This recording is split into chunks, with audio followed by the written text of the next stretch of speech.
Olá pessoal, espero que estejam todos bem, sejam muito bem-vindos ao canal Geopoliticando e vamos direto ao assunto. Nunca se falou tanto em democracia e nunca se contestou tanto também o que seria o conceito real de democracia, porque aparentemente cada grupo que está envolvido na chamada democracia tem um conceito diferente daquilo que ela representa e de até onde as armas da democracia podem ir para preservá-la contra a autocracia.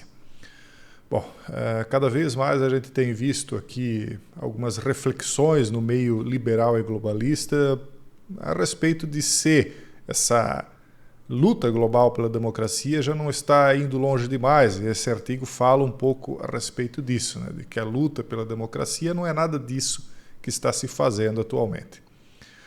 Eles dizem ainda, o quadro democracia versus autocracia não nos levará a um fim nada bom, servindo apenas como pretexto para intervenção tanto contra amigos como contra inimigos.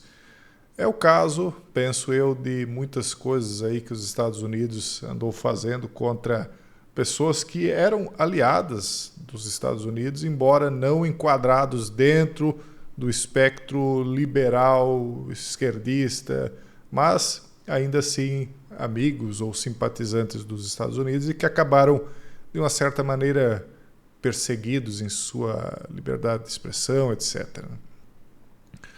Enfim, vamos ver o que diz o artigo aqui. A falsidade define nossa política. Em 1961, o estudioso diplomata George Kennan observou que não há nada na natureza mais egocêntrico do que a democracia combativa.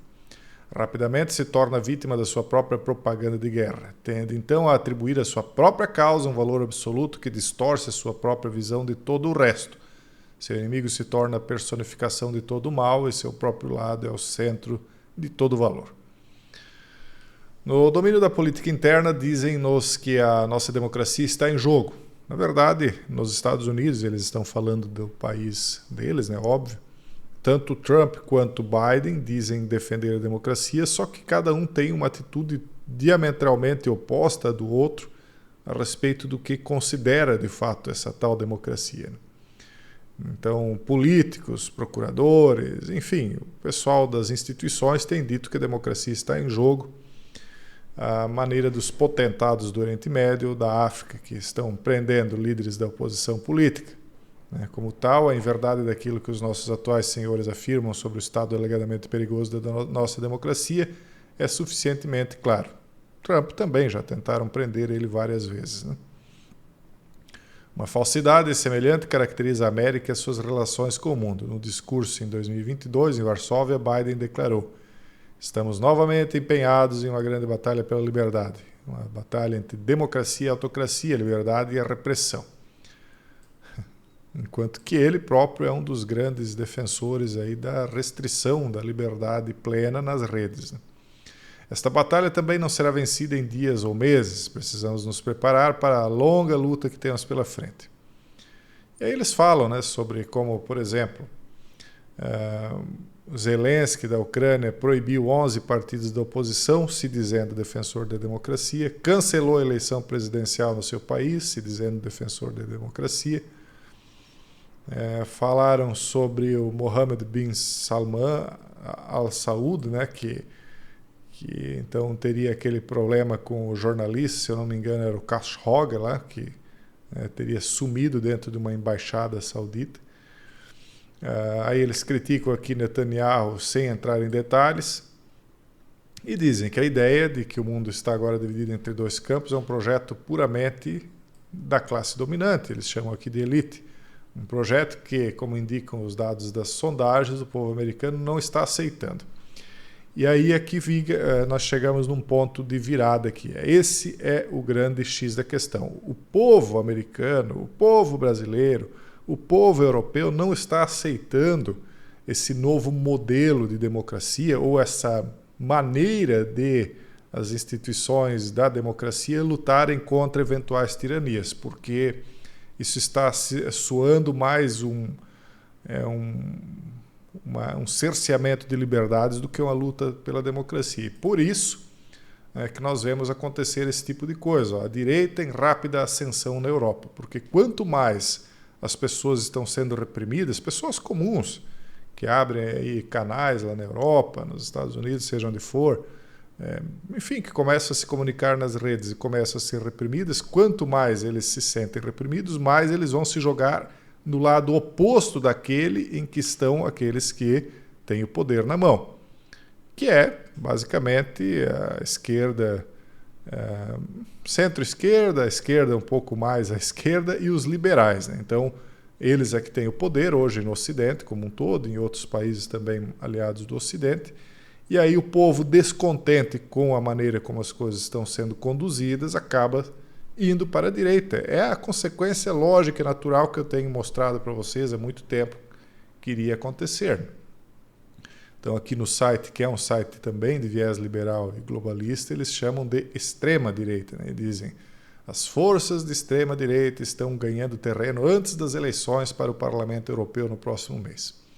Só essa expressão aqui, já causa um certo tipo de nojo nas pessoas que estão se conduzindo mais à direita, quando eles são chamados de extremistas, sendo que no extremo ficam normalmente minorias, né? Então, a minoria de extrema-direita, a minoria de extrema-esquerda. Mas, como é uma grande massa de pessoas que está se conduzindo para um espectro político que é tratado como extrema-direita, isso faz com que as pessoas fiquem ainda mais extremadas, né? Porque elas começam a ficar com nojo de serem rotuladas dessa maneira, e aí sim é que elas radicalizam. Pelo menos essa é a visão que eu tenho tido aqui, né, do que está acontecendo na Europa e no mundo de uma maneira geral, né, principalmente no Ocidente. Então eles dizem: o esforço de longa data para manter as forças extremistas fora do governo na Europa terminou oficialmente. Durante décadas, partidos políticos de todos os tipos uniram forças para manter a extrema-direita longe das alavancas do poder. Hoje, essa estratégia, conhecida na França como cordão sanitário ou firewall, está a desmoronar-se à medida que os partidos populistas e nacionalistas crescem em força em todo o continente. É que também a classe dominante liberal e ocidental ela decepcionou demais os povos, né? Principalmente quando começaram a vir com certas imposições, digamos, a partir de 2020, durante o período do flagelo, teve uma parte da população que se revoltou com a maneira como as coisas foram impostas, com a condução das questões do ambiente onde nós vivemos, com a questão das bandeiras sociais aí que o povo comum vê como cada vez mais extremista, não para a direita, daí para a esquerda. Enfim, todas essas coisas aí que descontentaram as pessoas, né, dentro daquilo que seria a condução liberal ou de esquerda, faz com que essas pessoas vão se jogando cada vez mais para o outro lado. É uma coisa meio lógica. Eu até fico surpreso quando eu vejo que as classes dominantes vão apertando cada vez mais a corda sem perceber que isso vai forçando as pessoas cada vez mais a se extremarem de fato. Por enquanto eu não vejo esse extremismo que eles estão dizendo que existe, mas eu estou vendo que eles estão jogando as pessoas, meio que forçando, sem perceber, sem querer que isso acontecesse, mas fazendo com que acontecesse justamente ao tentar evitar que isso acontecesse. É assim que eu vejo que as coisas estão indo. Eles citam aqui 5 países da União Europeia: Itália, Finlândia, Eslováquia, Hungria e República Tcheca, que tem, olha só, partido de extrema-direita no governo. Na Suécia, a sobrevivência do executivo depende de um acordo de confiança e de fornecimento com os nacionalistas democratas suecos, a segunda maior força no parlamento. Nos Países Baixos, o incendiário anti-islâmico Geert Wilders está à beira do poder, tendo selado o acordo histórico para formar o governo mais direitista da história holandesa recente. Mas por que isso? Porque certas políticas foram forçadas dentro do país sem que as pessoas concordassem plenamente. Foi contada uma história a respeito do que seriam as tais políticas e a coisa não deu bem certo para as pessoas que estão dentro desses países. Então elas, obviamente, vão pender para o outro lado.